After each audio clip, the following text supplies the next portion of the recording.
Hi students, so this is our new chapter which is the selfish giant. तो इस story में हम लोग पढ़ने वाले हैं एक जेंट और बच्चों के बारे में। ये दोनों आपस में बहुत ही ज़्यादा कनेक्टेड हैं इस स्टोरी में। तो एक जेंट होता है जिसका एक गार्डन होता है, अपना गार्डन होता है। तो क्या होता था कि बच्चे जब स्कूल से आते थे तो वो जेंट के पार्क में चले जाते थे, गार्डन में चले जाते थे बच्चे। अपनी जब छुट्टी होती थी स्कूल की तो छुट्टी के समय ये लोग चले जाते थे इसके गार्डन में। गार्डन बहुत ही चिड़ियों से भरा हुआ रहता था और वहाँ पे खेलने में बच्चों को बहुत ज़्यादा आनंद आता था और बहुत खुश रहते थे बच्चे। तो फिर क्या होता है कि एक दिन जेंट आ जाता है वहाँ पे, वो भी 7 साल बाद। वो अपने फ्रेंड मीन्स की कॉर्निश ओगड़े, यहाँ पे नाम दिया गया है उनका, बुक में आप देख सकते हैं स्क्रीन पे। तो वो उनके घर पे गया होता है, घूमने गया होता है उनके पास, जेंट जो रहता है। तो वो आ जाता है, फिर देखता है कि उसके गार्डन में सारे बच्चे खेल रहे हैं खुशी से। सब लोग खेल रहे होते हैं, सारे बच्चे बहुत खुश रहते हैं खेल के उस गार्डन में। बढ़ते हैं नेक्स्ट पेज पे। यही है जेंट, जो बच्चे बच्चे वो आ गया और देखता है सब बच्चे खेल रहे हैं तो सारे बच्चे भागने लगते हैं उसके डर के कारण।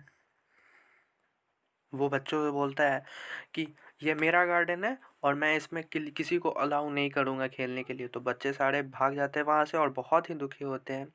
वहाँ पे उसने एक बाउंड्री खड़ा कर दिया जेंट ने, चारों तरफ बहुत लंबी और ऊंची बाउंड्री खड़ा कर दी थी कि कोई उसको पार भी नहीं कर सकता था। और उस पे एक बोर्ड लगा दिया था उसने और उस पे लिख दिया था, ट्रेसपासर विल बी प्रोसिक्यूटेड। ट्रेसपासर को सज़ा दी जाएगी, जो भी अंदर आएगा बिना परमिशन के उनको सज़ा दी जाएगी। तो बच्चे इससे बहुत ज़्यादा डर जाते हैं। अब बच्चे खेले तो कहाँ खेले, उनको कोई जगह नहीं था, उसी गार्डन में जाते थे वो रोज़ और खेलते थे। अब तो सिर्फ रोड ही बच गया था। तो वो रोड पे बहुत ज़्यादा कंकड़ होता था, स्टोन्स होता था और डस्टी होता था क्योंकि गाड़ियाँ वहाँ पे चलती रहती थी। तो फिर वहाँ पे कोई बच्चा नहीं खेल पाया। अब वो लोग रोड पे जाने लगे तो उनको बहुत ज़्यादा दिक्कत फेस करनी पड़ी। अब क्या होता है कि ठंड का मौसम होता है, ठंड के बाद आ जाता है ottoman season, sorry spring season आता है, स्प्रिंग आता है। तो क्या होता है कि सारे देश में मीन्स ये स्प्रिंग आ जाता है, बट उस जो जेंट का गार्डन रहता है उसमें नहीं आता है। उसमें चिड़िया भी नहीं रहती है क्योंकि बच्चे वहाँ पे खेलने नहीं जाते हैं। तो ये होता है। अब बढ़ते हैं थर्ड पेज की तरफ। अब क्या होता है कि ये मीन्स कोई भी उसके गार्डन में आना नहीं चाहता, यहाँ तक कि फ्लावर्स, वहाँ के पेड़ पौधे भी उस जगह पे रहना नहीं चाहते क्योंकि वहाँ पे एक नोटिस बोर्ड लिखा गया था कि अगर कोई अंदर आ गया तो फिर उनको सजा दी जाएगी। तो इसीलिए बहुत सारे पेड़ पौधे सब कुछ नाराज़ हो जाते हैं। और एक जो इस स्टोरी में बताया गया कि एक फ्लावर बाहर आ गया था गलती से, तो फिर से वो अंदर चला जाता है ज़मीन के, मीन्स ज़मीन पे होते हैं ना पौधे छोटे छोटे। तो वो फ्लावर खिला था फिर बंद हो गया। अब वो एरिया जो था गार्डन वाला, वहाँ पे सिर्फ विंटर ही रहता है और पूरा स्नो से कवर हो जाता है और फिर फ्रॉस्ट से कवर हो जाता है। वाइट वाइट सा फ्रॉस्ट होता है तो उससे कवर हो जाता है, सभी चीज़ कवर कर लेता है, पेड़ को, पौधों को, सब कुछ को।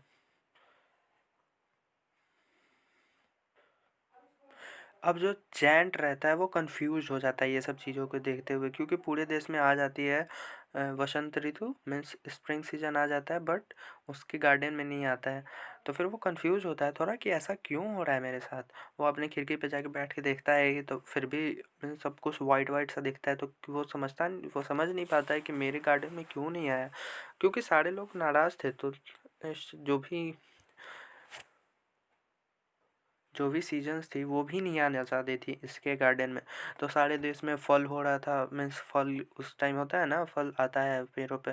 तो उसके जो भी गार्डन में पेड़ थे उस पे फल भी नहीं आया, मीन्स पेड़ भी नाराज़ थे और सीजन भी, सब कुछ नाराज़ थे उससे। वहाँ पे इंजॉय कर रहे थे तो सिर्फ नॉर्थ विंड, फ्रॉस्ट और स्नो, यही तीनों अपना डांस कर रहे थे और थोड़ी बहुत मीन्स इंजॉय कर रहे थे। बढ़ते हैं आगे। अब क्या होता है कि एक सुबह में वो जेंट सोया हुआ रहता है और उठता ही है, मीन्स उठा हुआ रहता है सुबह के टाइम में और अपने बेड पे ही रहता है। तो एक उसको मीठी सी गीत सुनाई देती है। तो वो मीठी सी गीत एक उसको लगता है कि कोई राजा मेरे बगल से गुजर रहा है, राजा के सैनिक या फिर कुछ गाते हुए गुजर रहे हैं, तो उसी का आवाज़ आ रहा है, बट वो एक कीड़ा था। कीड़ा का नाम रहता है लिनेट। फिर उसके पास एक बहुत अच्छा परफ्यूम आने लगता है, मैं जो केसमेंट था उससे आने लगता है। तो फिर जेंट थोड़ा सरप्राइज होता है, अब उसको लगता है कि मेरे भी गार्डन में अब स्प्रिंग आ चुका है। बढ़ते हैं नेक्स्ट पेज की तरफ।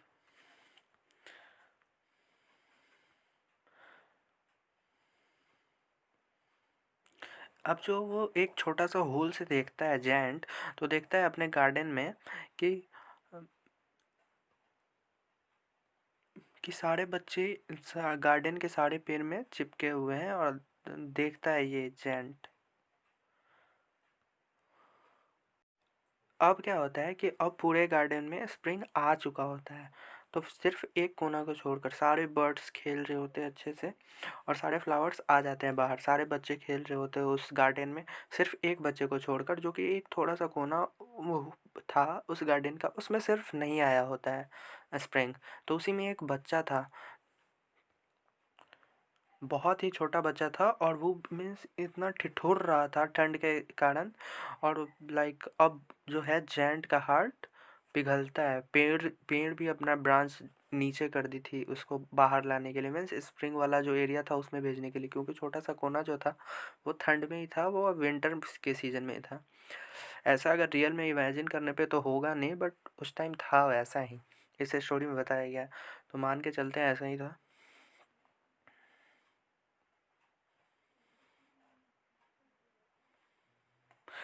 अब जायंट का हार्ट पिघलता है, मीन्स थोड़ा सा उसको दया वाली फीलिंग आती है, और वो सोचता है कि how I selfish I have been, means मैं कितना सेल्फिश था पहले।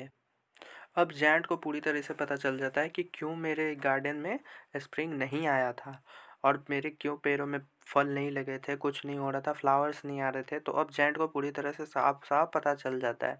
तो अब वो जाता है, सोचता है कि मैं अब उस बच्चे की हेल्प करूँगा और उसको इधर स्प्रिंग के साइड लाऊंगा। तो अब जैंट को बहुत ज़्यादा सॉरी फील होता है वो, और बहुत ही दुखी होता है। जेंट अपने घर से बाहर आता है तो देखता है कि सारे बच्चे खेल रहे हैं। जब बच्चे उन्हें देखते हैं, मीन्स जेंट को जब देखते हैं सारे बच्चे, तो सारे डर जाते हैं, और इतना डर जाते हैं कि वहाँ से भाग जाते हैं, और अगेन फिर से उस गार्डन में विंटर का मौसम आ जाता है, वहाँ से स्प्रिंग चला जाता है।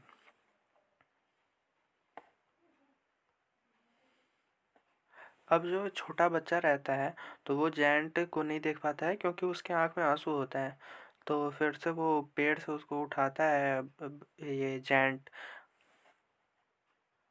और उसको अपने दोनों हाथ में पकड़ता है। तो फिर वो बच्चा जो है वो उस अपने हाथों से उसके चीक्स को छूता है, उसको किस करता है। तो ये बहुत ही क्यूट मोमेंट मुझे लग रहा है अभी फ़िलहाल जो कहानी में है, उसके चीक्स को छूना और किस करना। देन तो फिर जब ऐसा करते देखते हैं सारे बच्चे, तो फिर सारे बच्चे दौड़ते दौड़ते आ जाते हैं, और फिर वो जो पेड़ था वो खिल जाता है, और फिर उस धीरे धीरे वो पेड़ जिस पे वो बच्चा था, तो फिर सारे गार्डन में फिर से वही पहले वाला हो जाता है, स्प्रिंग आ जाता है अगेन, और सारे बच्चे दौड़ते दौड़ते गार्डन में आ जाते हैं। अब जायंट बहुत ही ज़्यादा खुश होता है, और उस उस जो दीवार था उसका वो सारा तोड़ देता है, वो दीवार तोड़ देता है, और सारे बच्चों को अलाउ कर देता है कि वो आ सकते हैं मेरे गार्डन में कभी भी और खेल सकते हैं। ऐसा वो बहुत खुश होके मीन्स बोला सारे बच्चों से कि तुम कभी भी आओ, कभी भी खेलो, कितना भी खेलो, मुझे कोई दिक्कत नहीं होगी। फिर सारा दिन बीत गया, और फिर सारे बच्चे जाते हैं जेंट के पास, उनको शुक्रिया करते हैं और गुड बाय बोल देते हैं। फिर वो पूछता है, जेंट पूछता है कि वो छोटा बच्चा कहाँ है जिसको उसने पेड़ से उठाया था। अब छोटे बच्चे से उसको प्यार हो जाता है, क्योंकि उसने किस किया था जेंट को, जबकि जेंट को कोई देखना अब तक नहीं पसंद करता था, और उसने तो किस किया था। सो इससे वो भी बहुत ज़्यादा प्यार करने लगता है जेंट जो जेंट रहता है वो छोटे बच्चे से। तो वो पूछता है कि उसको कल लाना तुम लोग, जब फिर से कल तुम लोग खेलने आओगे। तो सारे बच्चे रिप्लाई करते हैं कि मैं नहीं जानता कि वो कहाँ रहता है, और वो इस गार्डन में पहली बार आया था। तो फिर जेंट बहुत ही ज़्यादा दुखी हो जाता है। फिर अगले दिन सुबह में क्या होता है कि दोपहर जब हो जाता है, सारे स्कूल की छुट्टी हो जाती है, सारे बच्चे उसके गार्डन में आ जाते हैं, पर वो जो छोटा बच्चा रहता है वो नहीं आता है उसके गार्डन में खेलने। तो फिर वो बहुत वेट करता रहता है जेंट, बट बहुत साल भी बीत जाते हैं फिर भी वो बच्चा नहीं आता है। जेंट अभी भी उसको बहुत चाहता है और उसको देखना चाहता है। अब वो जेंट जो है वो बूढ़ा हो चुका है और आर्म चेयर पे अब वो बैठता है। अब फिर से बहुत साल बाद उस गार्डन में ठंड आ जाती है और फिर से वो जेंट जो था वो बूढ़ा भी हो चुका था। तो वो जैसे ही एक सुबह है, ठंड की सुबह थी, तो देखता है तो वो बच्चा उसको दिखता है। मीन्स जब वो आंखें खोलता है अपनी, तो वो बच्चा दिखता है उसी कॉर्नर वाले पेड़ के पास जो पहले दिखा था उसको, जहाँ पे वो बच्चा पहले था। तो वो दौड़ते दौड़ते जाता है उस बच्चे के पास और बोलता है, बहुत ही खुश होता है और फिर बोलता है, फिर उसको देखता है कि कुछ नेल प्रिंट्स हैं, मीन्स कुछ खुरेच लग गया है उसके पैरों पे। तो वो बहुत ज़्यादा जेंट गुस्सा हो जाता है और बोलता है किसने किया ये, बहुत 2-3 बार उससे पूछता है कि किसने किया। मीन्स उस वो थोड़ा सा जख्मी हो जाता है बच्चा। तो फिर क्या होता है कि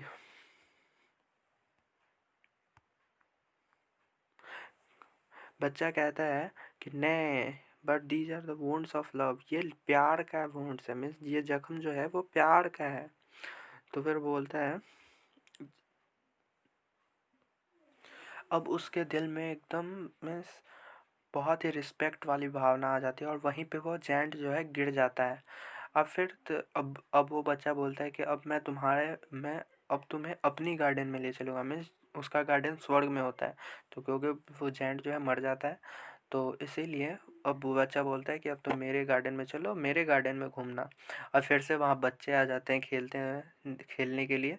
तो फिर देखते हैं कि जेंट तो है ही नहीं वहाँ पे, मीन्स। और फिर देख पाते हैं कि वो लेटा हुआ है एक जगह, और सब लोग देखते हैं कि वो तो अब मर गया और उस जेंट पे वाइट वाइट सा फूल है। तो यही थी आज की स्टोरी। मुझे रियली ये स्टोरी बहुत ही इंटरेस्टिंग लगी और बहुत ही ज़्यादा अच्छी लगी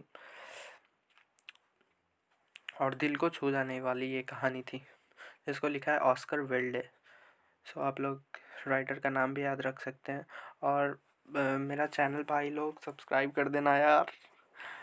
So thank you for watching this video. Give this video a big thumbs up and share this video with your classmate के साथ शेयर कर दो, जितने भी सारे ग्रुप हैं सब में शेयर कर दो यार। मैंने कोशिश किया बहुत अच्छे से आप लोगों को समझानी। Hope you like it and comment down your queries. मैं जो भी आपके क्वेश्चन है वो कमेंट कर दो, मैं ज़रूर से ज़रूर उसका रिप्लाई करूँगा। Thank you so much.